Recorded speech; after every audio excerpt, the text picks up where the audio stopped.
Bonjour frères et sœurs et bienvenue à l'occasion de ce nouveau communiqué hebdomadaire de l'Église du Dieu vivant.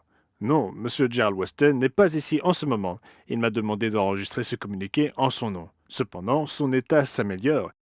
Il effectue divers exercices de kinésithérapie qui l'aident à soigner sa sciatique et il était ici au bureau plus tôt aujourd'hui. Il avait de l'administratif à régler, des choses pour lesquelles il faut être présent en personne, comme signer des documents. Il a pris le temps d'échanger avec tout le monde pour faire le point sur son état de santé. C'est très encourageant. Il a mentionné qu'il appréciait beaucoup les prières que de nombreuses personnes ont dit avoir adressées à Dieu en sa faveur.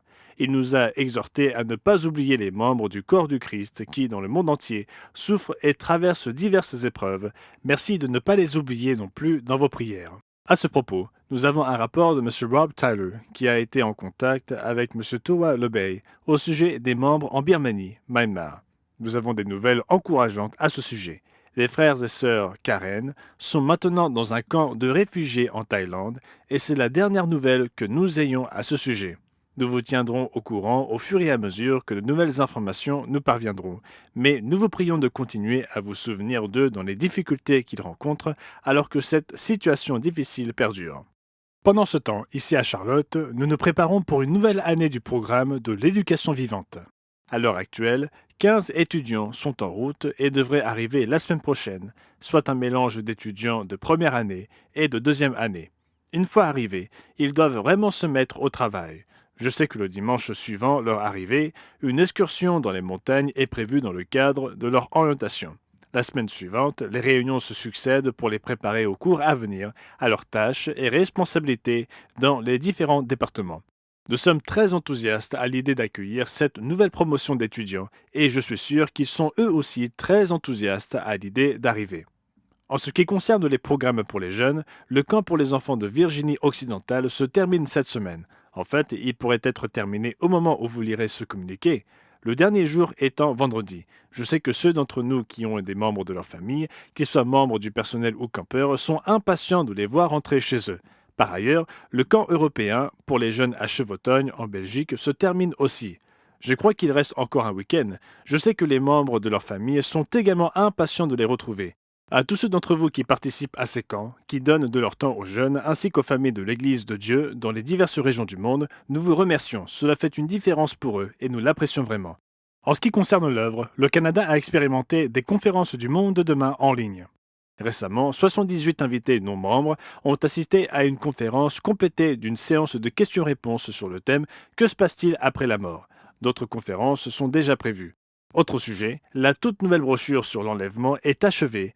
En ce qui concerne la première version, avant édition, celle-ci fera l'objet d'une révision préliminaire cette semaine et la semaine prochaine.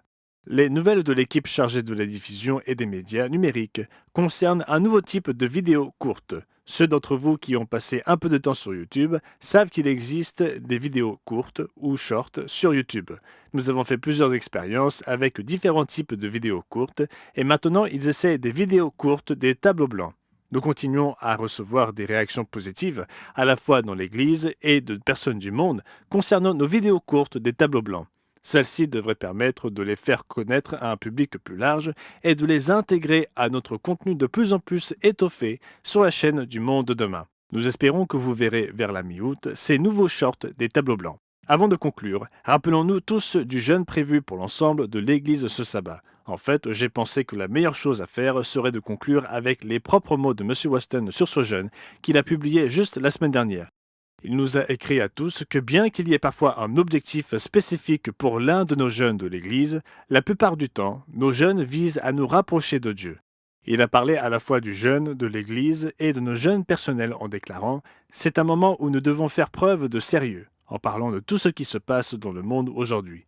Nous devons nous examiner, prier pour que Dieu nous montre comment nous pouvons changer en tant qu'individus et en tant qu'Église pour transmettre le message au monde.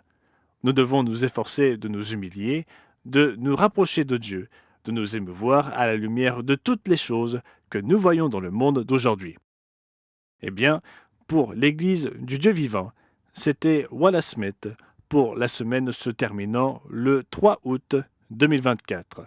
J'espère que vous passerez tous un sabbat édifiant et un jeûne bénéfique.